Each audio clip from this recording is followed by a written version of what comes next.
Hola a todos, este es un video de la Universidad de Sonsonate de la Facultad de Ingeniería y Ciencias Naturales con la materia de métodos probabilísticos.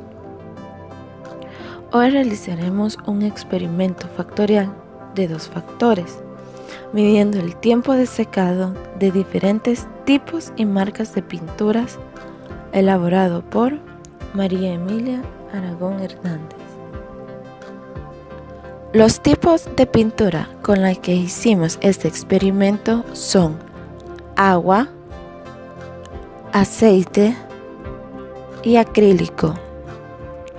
Las marcas que utilizamos en este experimento fue Megacolor, Selco y Corona. Como podemos observar en este cuadro, tenemos los tipos de pinturas que se tomaron, así como también las marcas de las pinturas. Estos son los tiempos de secado que tomaron cada una de las muestras que hicimos. Hicimos 3 muestras. Estos son los totales por fila y estos son los totales por columna, así como también las medias por fila y las medias por columnas. Para este experimento realizaremos los siguientes pasos. Paso 1, determinar la hipótesis nula. Paso 2, determinar la hipótesis alternativa. Y paso 3, determinar el nivel de confianza. En el paso 1, cuando determinamos la hipótesis nula, decimos que las medias estándar son iguales. En el paso 2, decimos que determinamos la hipótesis alternativa, decimos que las medias estándar no son iguales.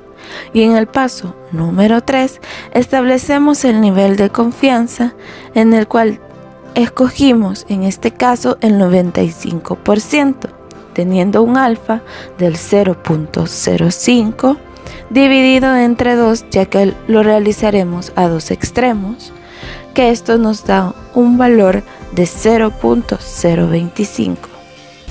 En el paso número 4 determinaremos el número de réplicas. En este caso tomamos 3 tiempos de cada una de las pinturas y eso sería n'. En el paso número 5 establecemos qué método ocuparemos. En este caso ocuparemos F ANOVA y esas son las fórmulas que se ocuparán para cada uno de los factores. Y en el paso número 6 encontraremos los valores críticos. Para determinar los valores críticos tenemos que utilizar una tabla.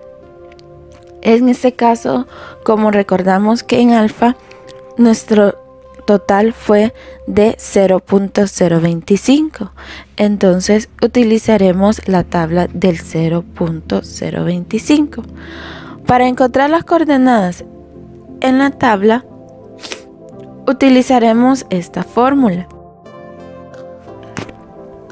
Nos da, en este caso, la fórmula nos da 2,18, lo que dice que la columna 2 y la fila 2, lo que nos da el número de 4.56. Ese sería nuestro FU.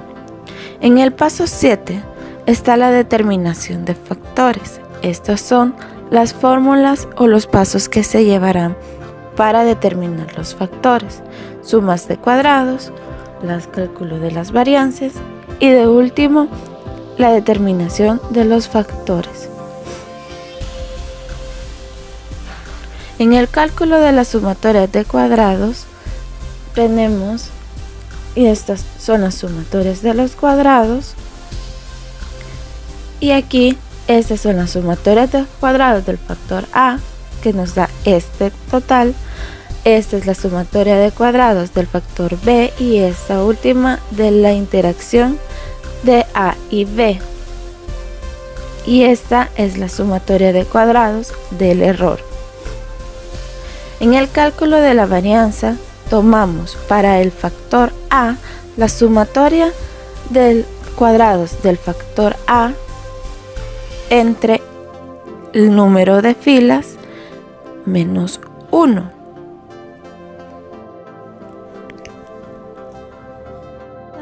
De B la calculamos con la sumatoria de cuadrados del factor B entre el número de columnas menos 1 y la varianza de la interacción entre A y B la calculamos con la sumatoria, siempre con la sumatoria de cuadrados de A y B entre R menos 1 y C menos 1. Y la varianza del error la calculamos también con la sumatoria de cuadrados del error, solo que ahora sería R por C y N por N' menos 1. Y esos son los datos que nos dieron esos cálculos. Para calcular el factor A es la varianza del factor A entre la varianza del del error. Para el factor B, la varianza del factor B entre la varianza del error. Y para calcular el de interacción de A y B es la varianza de A y B entre el factor. Y nos dieron estas cantidades que podemos observar a la derecha. En el paso número 8 podemos observar la campana de Gauss.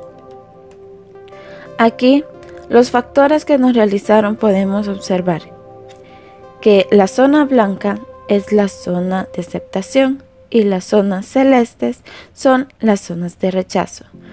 Aquí el 4.56 es nuestra zona crítica que la determinamos con FU.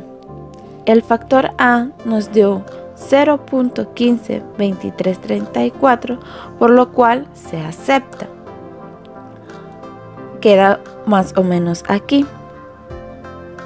El factor B nos dio 44.94963, lo cual queda en zona de rechazo, por lo tanto se rechaza. Y la factor A y B nos dio un 0.576167, lo cual queda en zona de aceptación. En nuestras conclusiones, según los análisis realizados, se determinó lo siguiente: en el factor A se acepta la hipótesis nula, en el factor B se rechaza la hipótesis nula y en la interacción del factor A y el factor B se acepta la hipótesis nula. Gracias por ver este video. Si te gustó o te ayudó, dale like al video y no olvides suscribirte.